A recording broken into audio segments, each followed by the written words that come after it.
Caiff Carrie Weems ei ystyried yn un o'r artistiaid Americanaidd cyfoes mwyaf dylanwadol, ac mae wedi cynnal deialog barhaus yn y drafodaeth gyfoes ers dros 15 mlynedd ar hugain. Ar gyfer Artes Mundi Now, mae'n cyflwyno gwaith yn Amgueddfa Genedlaethol Gaerdydd a Chanolfan Gelfyddydau Chapter. Mae hwn yn waith aml ddelwedd newydd, a greuwyd yn dilyn marwolaeth yr ymgyrchydd dros hawliau sifil ac aelod o Gynges yr Unol Daleithiau, John Lewis, ym mis Gorffennaf 2020, yn cyd-destun mudiad byd-eang mae bywydau di o bwys. Unwaith eto, mae'r gwaith hwn yn canolbwyntio ar eiliadau o breifatrwydd, galaru, dynoliaeth a chanlyniadau. Mae Weems yn defnyddio ac yn ail-fframio delweddau dethol o gwaith blaenorol ei hun, ochr yn ochr a delweddau arcaif. Mae'r gosodiad yn ei gyfanrwydd yn cynrychioli bywydau cholli llefarydd ar ran y gymuned ddi. Roedd John Lewis yn ymgyrchydd a oedd ar rheng flaen yn gyson, hyd yn oed pan arweiniodd hynny at greciau benglog gan un o filwyr y wladwriaeth. Ef oedd y siaradwr olaf a oedd wedi goroesi o'r March on Washington lle traffododd Martin Luther King ei araith I Have a Dream. Wrth edrych o'r chwith i'r dde, mae'r ddelwedd gyntaf yn cyfleu'r naws ar gyfer y gwaith yn gyffredinol, eiliad rhwng gofid a phwer. Cafodd ei chreu'n wreiddiol fel rhan o gyfres gan Weems o'r enw Slow Fade to Black, ac mae'n tynnu sylw at y persbectif o'r profiad o fod yn ddi ac yn fenyw, thema sy'n codi dro ar ôl tro.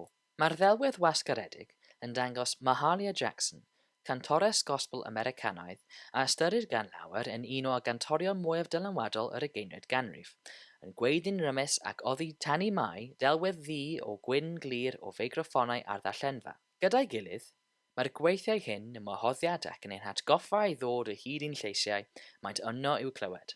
Ystyrir bod y teitl wedi bersonoli a'i gynrychioli gyda delweddau o siarad a gwrando, protest a symud, distawrwydd a sŵn.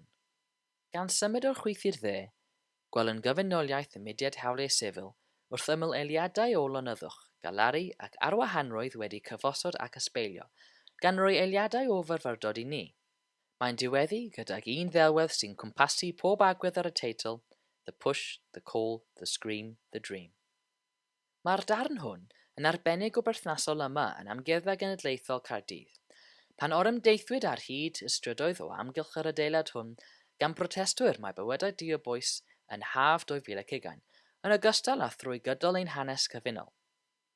Yma, rydym wedi gweld canol y ddinas yn cael ei ddefnyddio fel llwyfan i ymgyrchu dros dri Caerdydd yn y 1990au, neu'n fwy diweddar yn yr ymgyrch sy'n mynd rhagddi am gyfiawnder i Mohammed Hassan.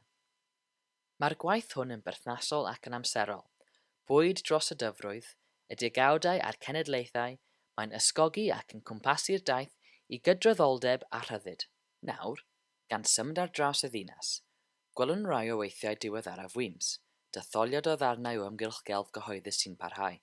Wedi arddangos ar y Lightbox yn Chapter, creuwyd y gwaith hwn fel rhan o Resist Covid Take 6, a ddatblygwyd gan Weems fel rhan o'i gwaith cymunedol ymwybyddiaeth gyhoeddus a ysgogir gan artistiaid, Social Studies 101. Dangoswyd y prosiect ymreiddiol ledled America, gan ddefnyddio hysbysfyrddau, negeseuon amgen ac ephemera amrywiol i ysbysu ac addysgu cymunedau di, brown a brodorol Americanaidd am effaith Covid-19. Drwy ddangos yma yng Nghaerdydd, mae'n neges ac yn ymgais gan Weems i estyn llaw i gymunedau di a brown yma yng Nghymru ac ar draws y Deyrnas Unedig. Y tu mewn i Chapter, yn yr hyn sy'n adnabyddus fel y gofod mwyaf cymdeithasol yn yr adeilad, mae gan Weems ei hael o'r delweddau sy'n hysbysfwrdd ar raddfa fawr yn ogystal â chyfres o bosteri o'r ymgyrch Resist Covid Take 6. Y gall ymwelwyr fynd â nhw adref gyda nhw am ddim. Gyda'i gilydd, mae'r gweithiau hyn yn gweithredu fel gwybodaeth gyhoeddus ac yn cyfleu neges o ddiolch a gobaith.